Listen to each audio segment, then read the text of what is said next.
Hello students, so we are starting a new chapter number 14 statistics. ठीक है, तो ये चैप्टर हम पहले भी पढ़ चुके हैं 8th क्लास में भी। तो अब देखते हैं 9th में क्या पढ़ना है हमें स्टैटिस्टिक में। ठीक है, तो स्टैटिस्टिक में यूजुअली हम क्या पढ़ते हैं, हम किसी इंफॉर्मेशन के लिए हम डेटा कलेक्ट करते हैं और उस डेटा को कलेक्ट करके उसको हम मीनिंगफुल बनाते हैं। ठीक है, in its origin statistic was simply the collection of data on different aspect of the life of people useful to the state। यानी स्टेट जो है वो लोगों की लाइफ से रिलेटेड डेटा कलेक्ट करता है। ठीक है, स्टार्टिंग में भी ऐसे होता था। Over the period of time, however, its scope broadened and statistics began to concern itself not only with the collection and presentation of data but also with the interpretation and drawing of inferences from the data. यानी पहले तो केवल collection होता था data का, अब उस collection से मीनिंग निकालना होता है, उससे हम ग्राफ बनाते हैं। ठीक है, यानी उस डेटा से ओवरऑल हम ये देखना चाहते हैं कि जो भी जिस चीज़ के बारे में डेटा है, ठीक है, उससे क्या मीनिंग निकल रहा है। ठीक है, फॉर एग्ज़ाम्पल अगर हम लोगों की एजुकेशन के बारे में एक डेटा कलेक्ट करते हैं तो उससे ये पता चल सकता है कि भाई कितने लोग एजुकेटेड हैं, तो फिर गवर्नमेंट उस डेटा को यूज़ करके आगे पॉलिसीज़ बना सकती है कि कितने स्कूल नए खोलने हैं, और इन सब चीज़ों की जानकारी डेटा कलेक्शन से होती है। तो देखो, डेटा कलेक्शन जो होता है बच्चों, ये एक बहुत बड़े लेवल का काम होता है। अगर आपको पूरी पॉपुलेशन जो है उसका डेटा कलेक्ट करना है तो डेटा कलेक्शन दो तरह से होता है। ठीक है, एक तो होता है कि हम डोर टू डोर जाकर डेटा कलेक्ट करें।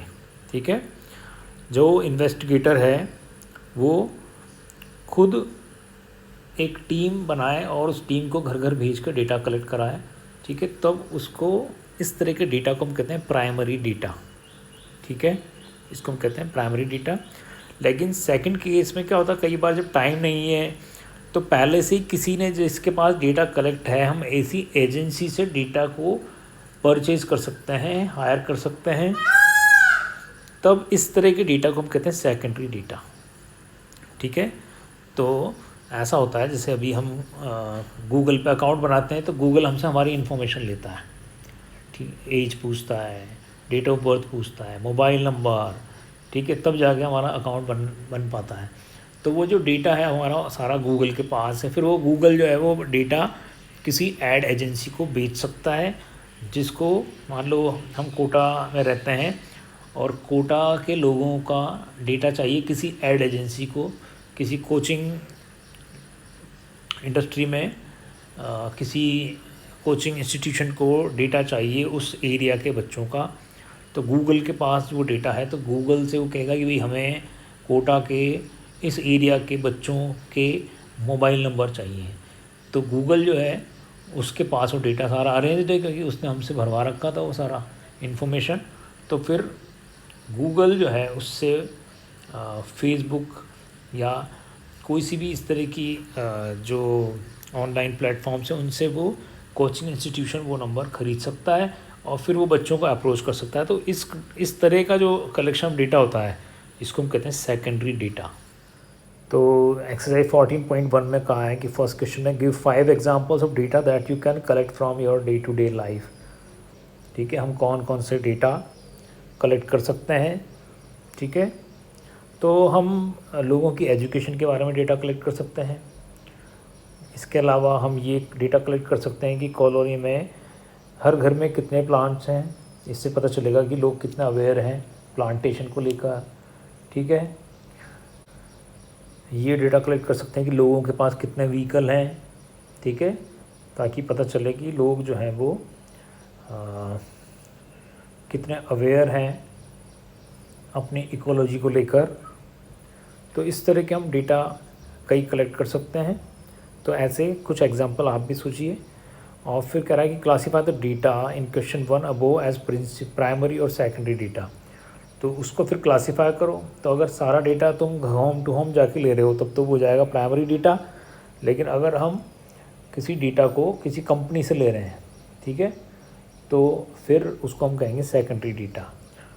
तो ये तो एक एक्टिविटी टाइप का क्वेश्चन है बच्चों, तो इसलिए अभी हम मूव करते हैं एक्सरसाइज 14.2 पर।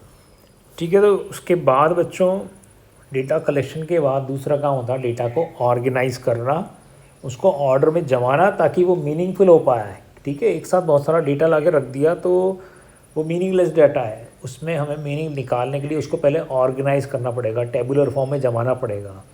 ठीक है, तो एक टेबल में जब हम जमा देते हैं डेटा को और उसके सामने लिख देते हैं कि कौन सी वैल्यू कितनी बार रिपीट हुई है, मान लेते हैं कि एक स्कूल के स्टूडेंट्स हैं और हमें उनके मार्क्स जो हैं उसको लेकर डेटा कलेक्ट करना है ताकि पता चले कि कितने उस स्कूल में बच्चे जो हैं वो एवरेज हैं, कितने बिलो एवरेज हैं, कितने अबोव एवरेज हैं।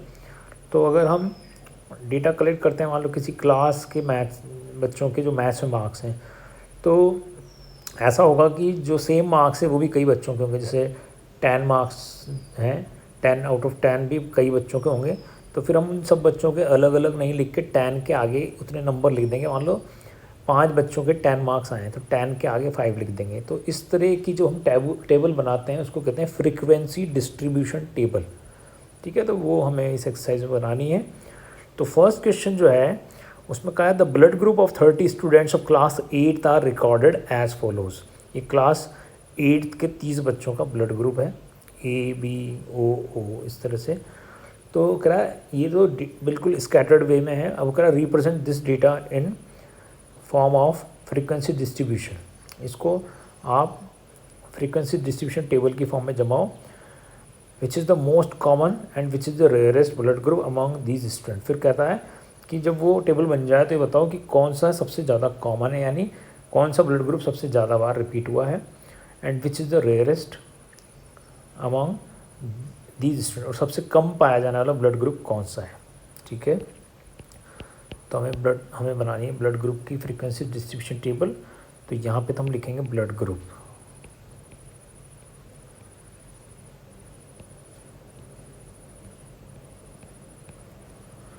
ये ब्लड ग्रुप है ABO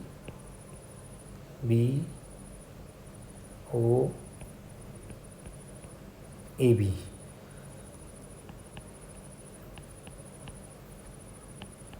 यहाँ हम लगाएंगे टैली मार्क्स, कौन सा ब्लड ग्रुप कितनी बार है उसको काउंट करने का एक मेथड होता है, और फिर टैली मार्क्स को देख के हम यहाँ लिख देंगे उसकी फ्रीक्वेंसी। ठीक है ना, तो जैसे सबसे पहले क्या आया उस पर फिंगर रख लेंगे A, तो A के आगे हम एक वर्टिकल लाइन ड्रॉ कर देंगे। फिर क्या आया बच्चों B, तो B के आगे एक वर्टिकल लाइन। फिर क्या आया O 2 बार, तो O पर 1 बार और 2 बार।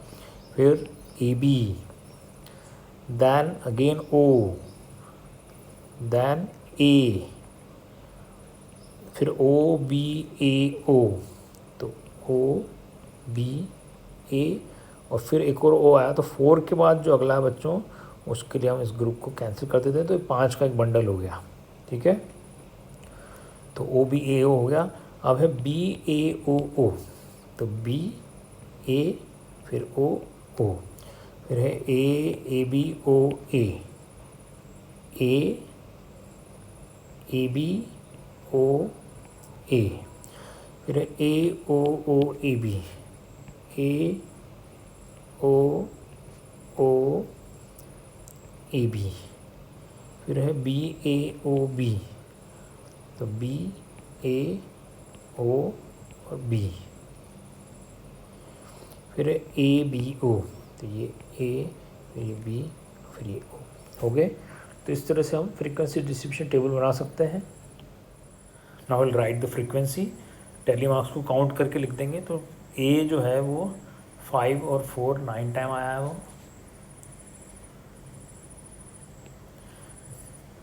फिर B जो है वो 6 टाइम 5 का बंडल और एक और।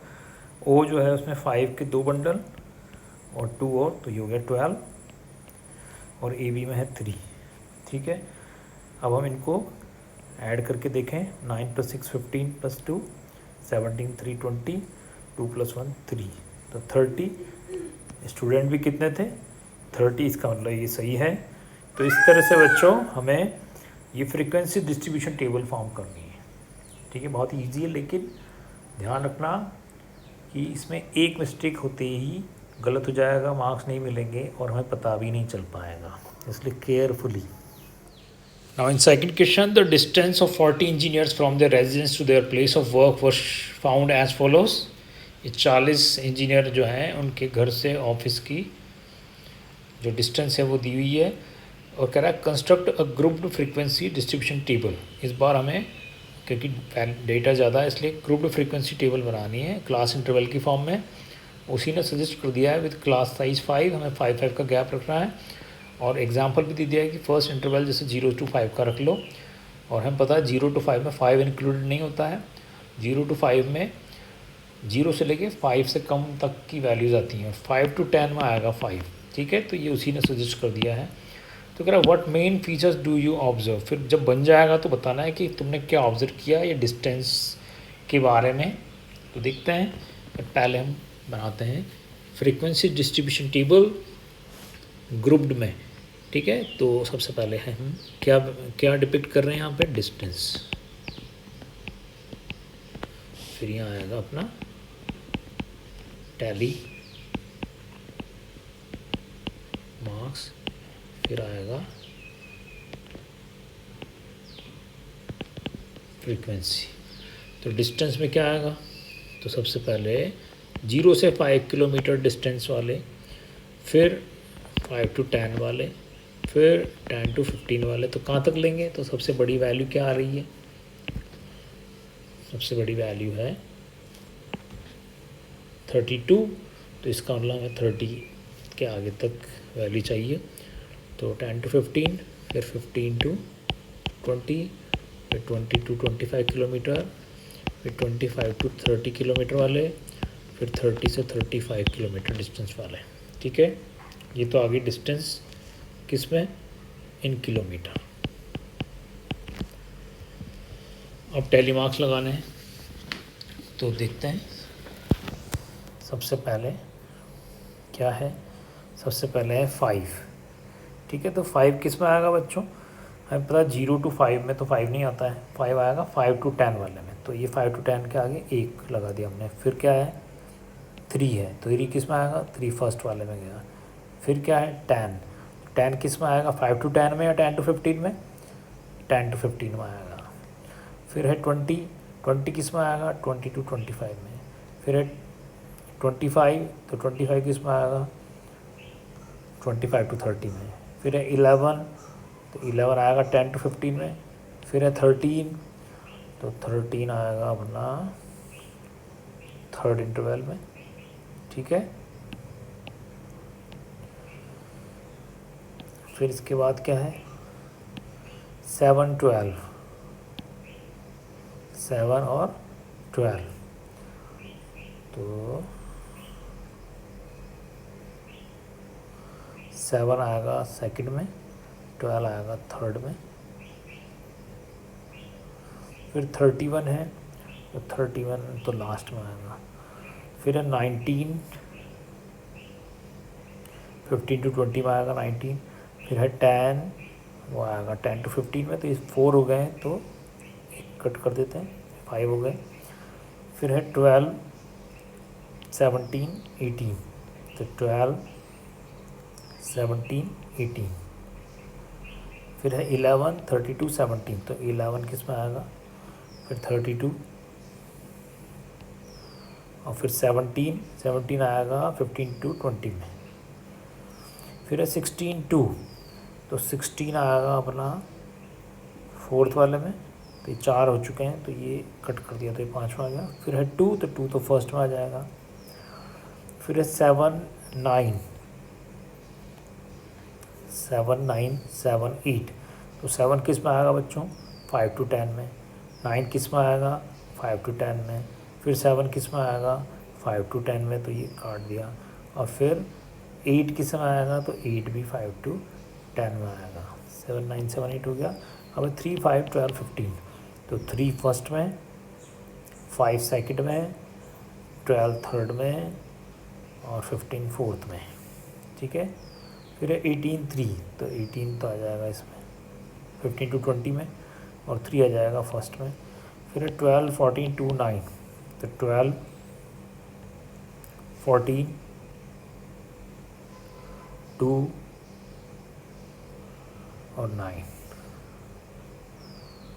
फिर 6, 15, 15, 7, तो 6 सेकंड में, 15 फोर्थ में, फिर 15 फोर्थ में, फिर 7 सेकंड में, फिर 6, 12, तो 6 सेकंड में और 12 थर्ड में।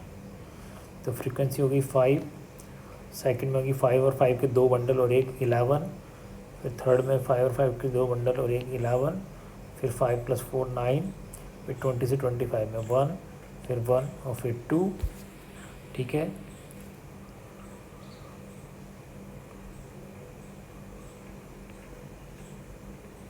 तो ये 40 आ गया, ठीक है। 5, 11, 11, 9, 1, 1, 2, तो ये आ गई ये डिस्टेंस, ठीक है। कह रहा है what main feature do you observe, तो क्या फीचर ऑब्जर्व कर रहे हैं, तो देखो ज़्यादातर लोग जो हैं वो 20 किलोमीटर के अंदर अंदर रहते हैं, कुछ ही हैं जो 20 से 35 बहुत दूर वाले 4 लोग हैं, बाकी 20 किलोमीटर के अंदर हैं सारे लोग जो भी वर्कर्स हैं। ये हम कर सकते हैं इसमें features observe. 9, third question, the relative humidity in percentage of a certain city for a month of 30 days was as follows।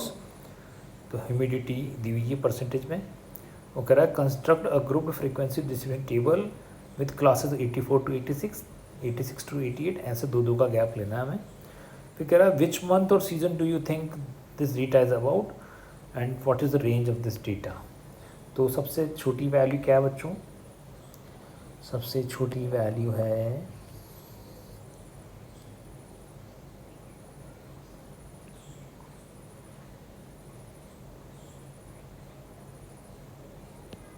84.9, तो इसलिए 84 से 86 दो का हमें गैप लेना है। तो ये तो है ह्यूमिडिटी,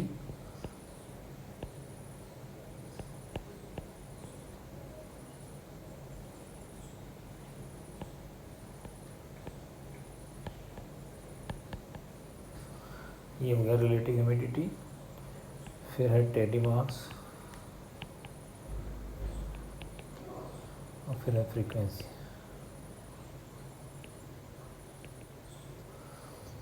तो रिलेटिव ह्यूमिडिटी जैसे 84 to 86, 86 to 88, 88 to 90, 90 to 92, तो कहाँ तक लेना, तो सबसे बड़ी वैल्यू भी देख लो क्या है 98.6, 99.2,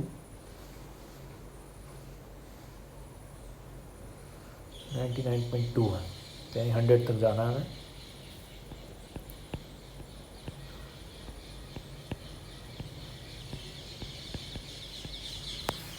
नाइन्टी 98 to 100, ठीक है। फिर टेलीमार्क्स लगाना।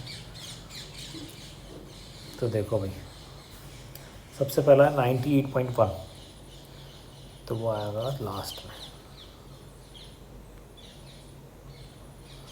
फिर है 98.6, वो भी लास्ट में। फिर 99.2, वो भी लास्ट में। फिर 90.3, तो वो आ जाएगा अपना 1, 2, 3, 4 में।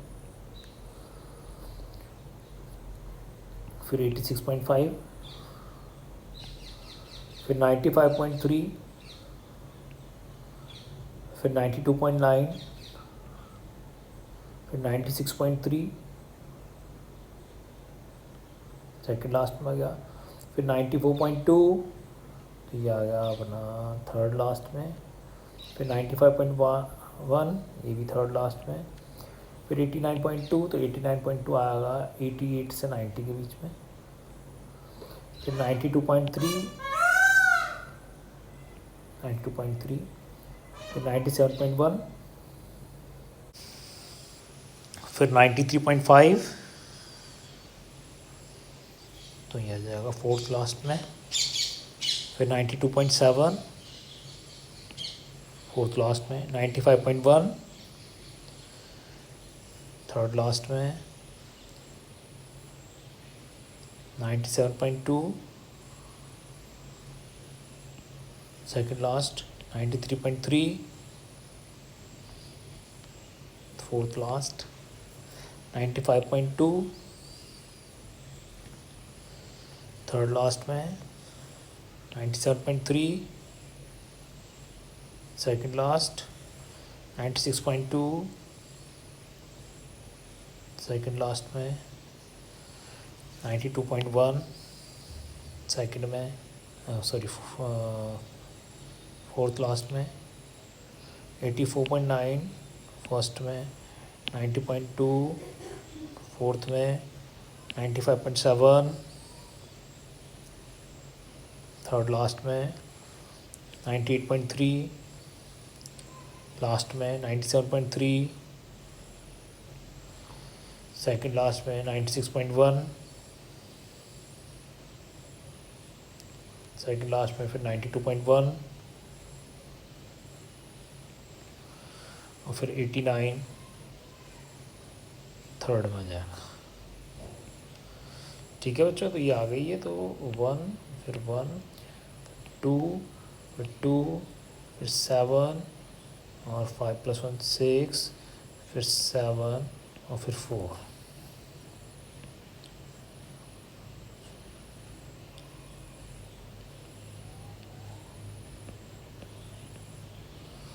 ठीक है, तो ये 30 दिन की आ गई। ह्यूमिडिटी, विच मंथ्स और season do you think this data is about? तो देखो बहुत ज़्यादा ह्यूमिडिटी है एयर में, बहुत ज़्यादा एयर में वाटर है, वो तब होता है जब रेनी सीज़न हो। ठीक है, so this is a rainy season, this data is of rainy season, बारिश के मौसम का डेटा है। हवा में बहुत ज़्यादा वाटर पार्टिकल्स हैं जिसे हम ह्यूमिडिटी कहते हैं। So what is the range of this data? तो बच्चों रेंज जो है, रेंज हमें बताता है कि डेटा की का वेरिएशन कितना है। ठीक है, तो किसी भी डेटा की रेंज निकालनी हो अगर, तो उसका फॉर्मूला होता है हाईएस्ट ऑब्जर्वेशन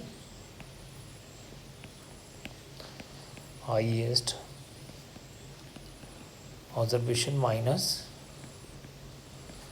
लोएस्ट ऑब्जर्वेशन। ठीक है, तो हाईएस्ट ऑब्जर्वेशन और लोएस्ट, तो हाईएस्ट वैल्यू कौन सी है? 99.2, ये तो सबसे बड़ी वैल्यू है। और सबसे छोटी कौन सी है? सबसे छोटी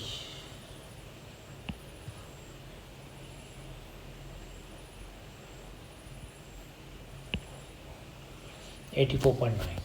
ठीक है, तो इनको माइनस कर देंगे, 12 - 9 3, 98 बचा और इसमें से किया तो 4 - 8 तो 14.3।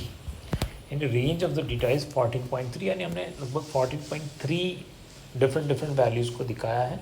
ठीक है, उसमें से कई वैल्यूज़ रिपीट हुई हैं, तो दिस इज़ रेंज।